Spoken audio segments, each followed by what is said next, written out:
You're listening to Too Much on Her Plate, the podcast for smart, busy women who are tired of running on the hamster wheel and are ready to create freedom from overeating and emotional eating. I'm your host, clinical psychologist, author, and a smart, busy woman too, Dr. Melissa McCreary.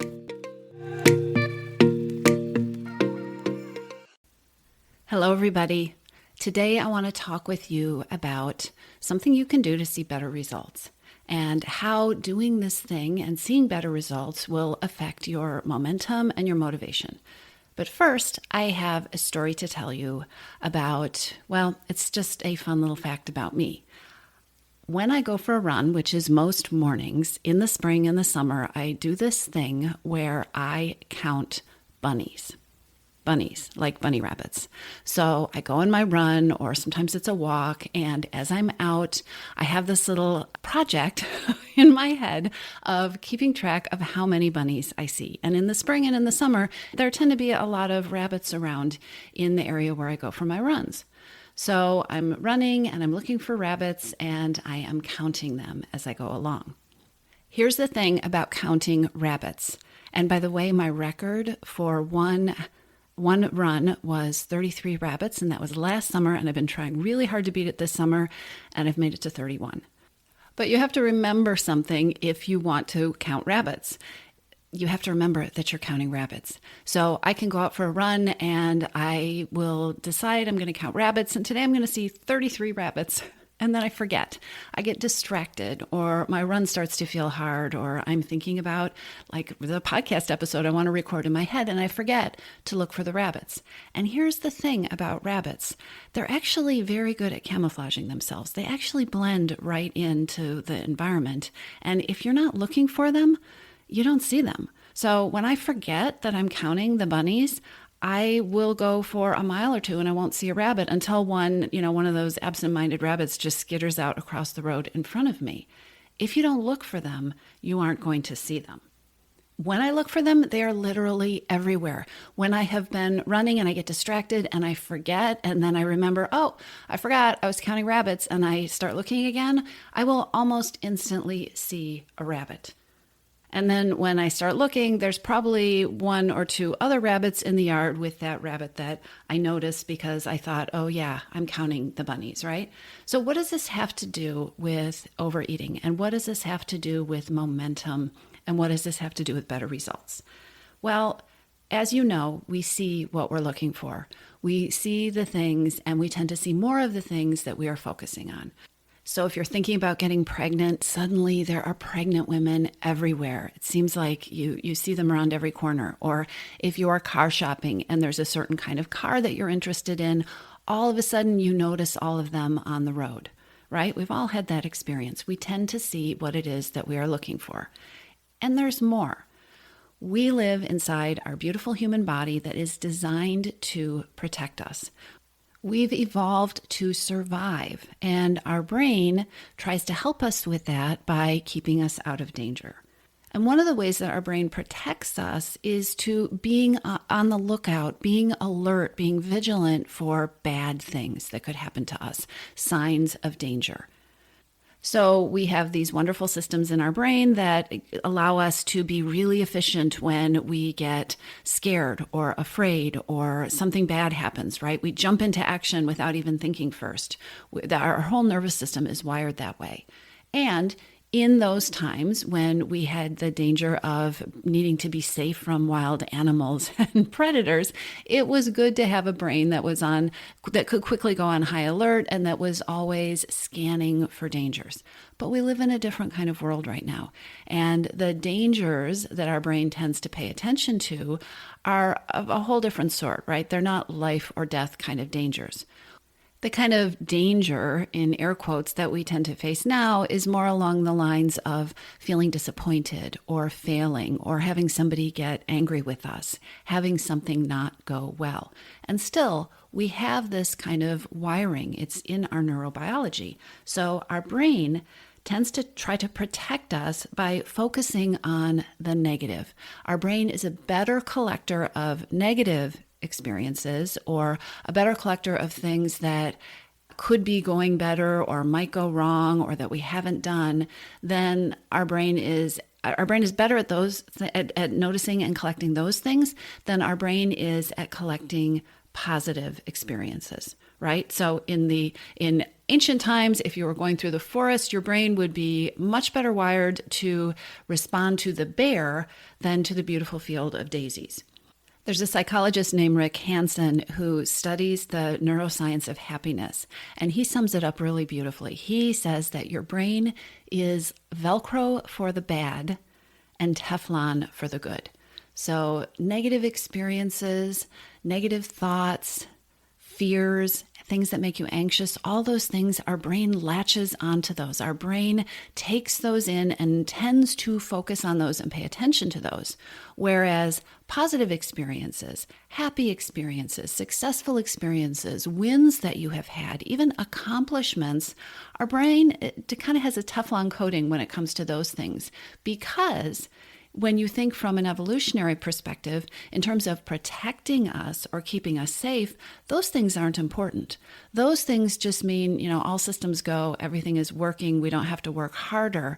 So in terms of our wiring, what just comes intuitively to us as human beings, and this is true for all human beings, this is not a signal that there is something different or wrong about you, but innately, we are better at noticing and focusing on negative things than on positive things.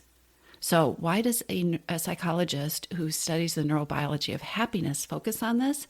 Because it's important to understand. What Rick Hansen talks about in his work on happiness and on how people can be happier and be more resilient and be more positive, have a more positive kind of stance toward life, is that it is really important to understand this bias that the human brain has so that you can work with it. Because if you don't, you are going to always be naturally more focused on the negative and what didn't work. And that's not very motivating, and that's not a very successful recipe for happiness and for motivation and momentum. The idea of changing your relationship with food, the idea of changing patterns with overeating and emotional eating can feel like it's going to be an uphill slog. And part of that is because your brain is already starting at the very beginning of this journey to focus on what is going to be hard, what might not work. Your brain is trying to protect you by being Velcro for the negative and Teflon for the good. So when you are working to build that new relationship with food, when you are working at changing your patterns of overeating at night or paying more attention to your feelings or getting curious and noticing the reasons that you're overeating, it is really important to set an intention to look for bunnies. If you look for bunnies, you will see them. If you don't look for bunnies, you will come back. I'm here to tell you, you can come back from a 6-mile run and say, there are no bunnies out there. Or maybe I saw one when there were actually, 44 of them running around between here and the place that you ran back to. It's important to look for bunnies. It's important to look for the things that are working. It is important to take note of the good days. It is important to take note of the things that you did differently, the changes that you made. Because otherwise, you will not notice so many of them. You will not notice. Your brain will just gloss over the positive steps, the wins, the things that were different today, the accomplishments that you had. Your brain will not only gloss over them, but even if you do notice them in the moment, one of the things that Rick Hansen talks about with this idea of Teflon for good things is that our brain is much more likely to hold on to the negative things. So in the moment, you may notice, woo, I did it. I feel really good about that, right? I had this evening where instead of eating, I actually paid attention to what was going on and my hidden hungers, and I did things differently. But in terms of storing that and remembering that tomorrow morning, the way we are wired, if we just go with the way we are wired, we are much more likely to remember and focus on the things that didn't go well yesterday than to remember, because Teflon, the things that did go well, the accomplishments, the positive steps. And those positive steps, those wins, those signs that things are working, that you are changing, that you are getting where you want to go, those are the breadcrumbs that create momentum. That's the stuff that gives you positive energy, that gives you momentum and motivation to keep going. Evidence that something is working is really important when you are on a journey of change. So when you're working to change your relationship with food, you need to count the bunnies. And you need to remind yourself all the time that you're counting bunnies, because just like when I go for my runs, you're going to start out and you're going to be counting bunnies, and then you are going to forget. Why do you forget?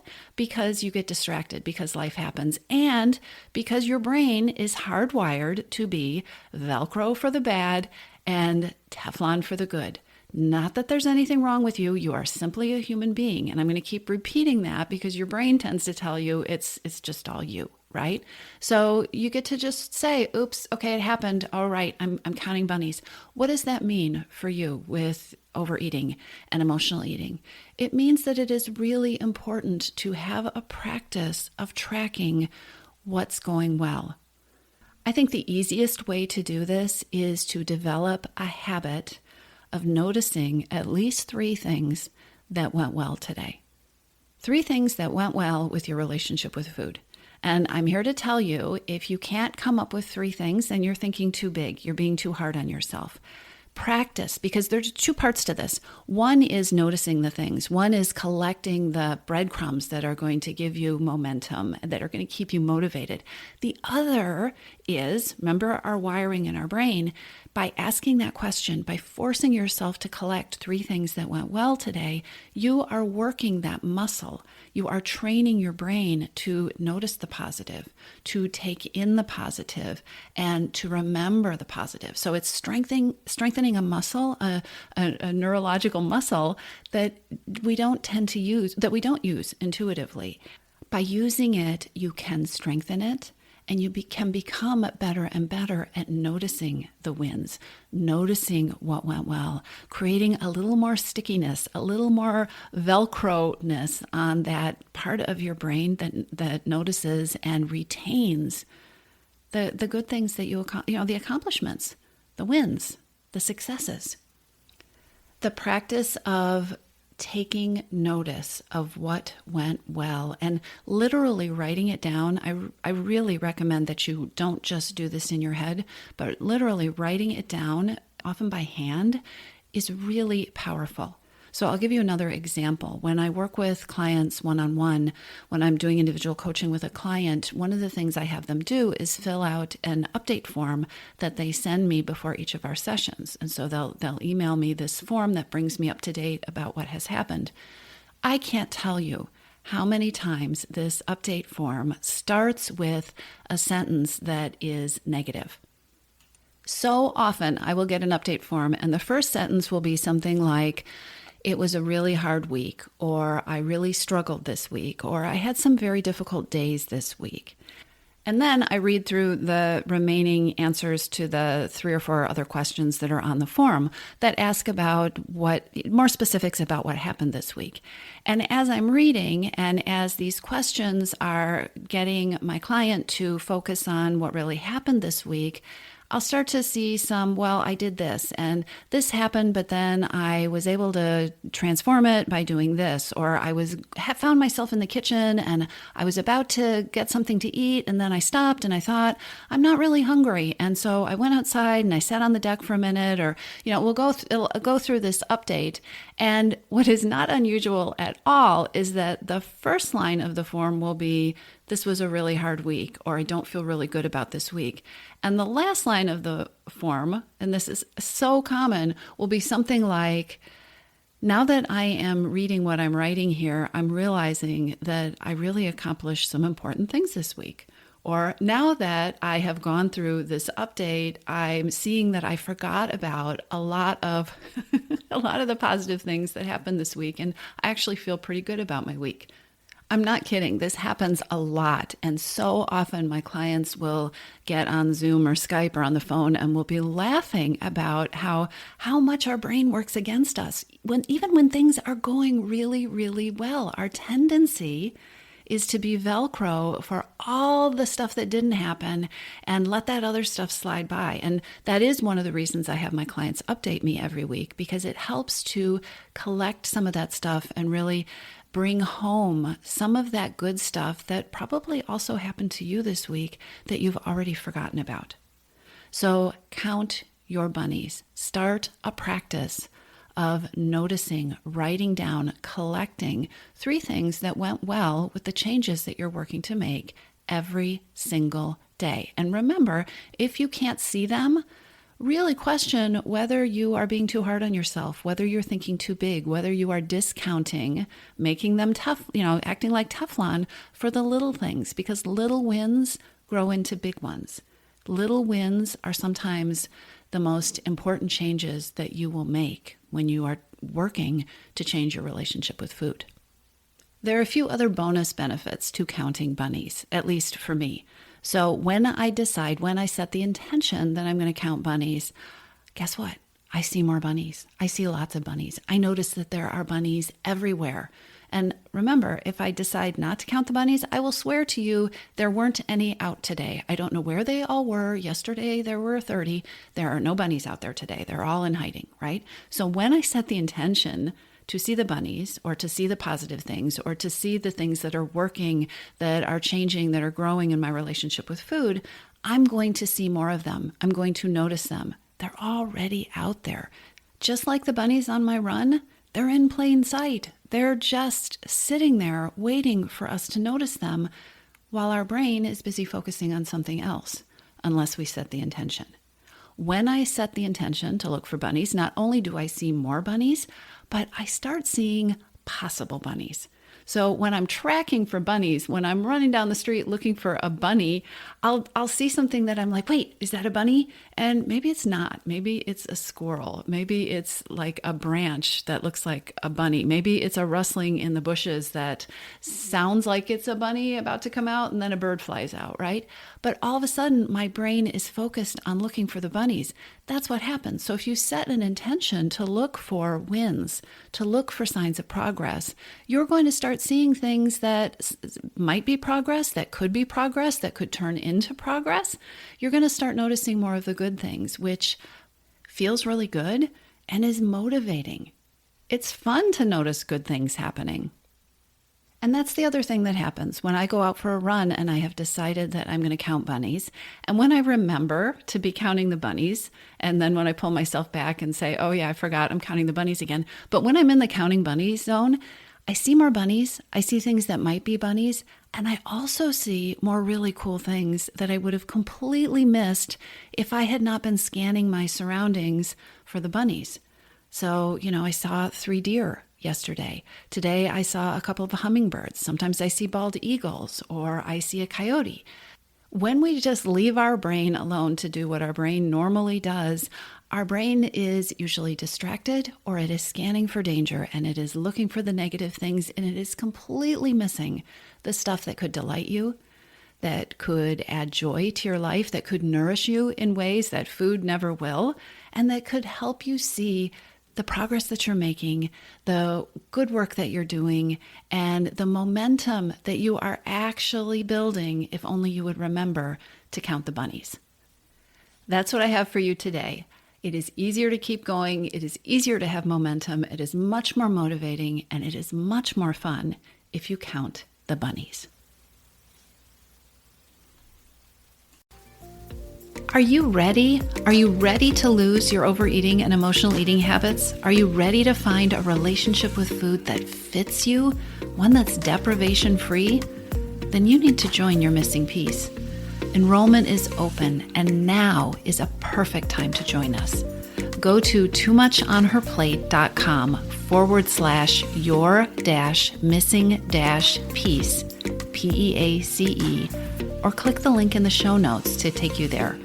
Your Missing Piece is the program where I show you step by step. I walk you through the process of creating freedom from overeating with a unique combination of personalized coaching with me and smart strategy. You'll learn how to reclaim your power, ditch the diets, and create results that are built to last. Check it out at toomuchonherplate.com bunnies.com/your-missing-piece. And I'll see you inside.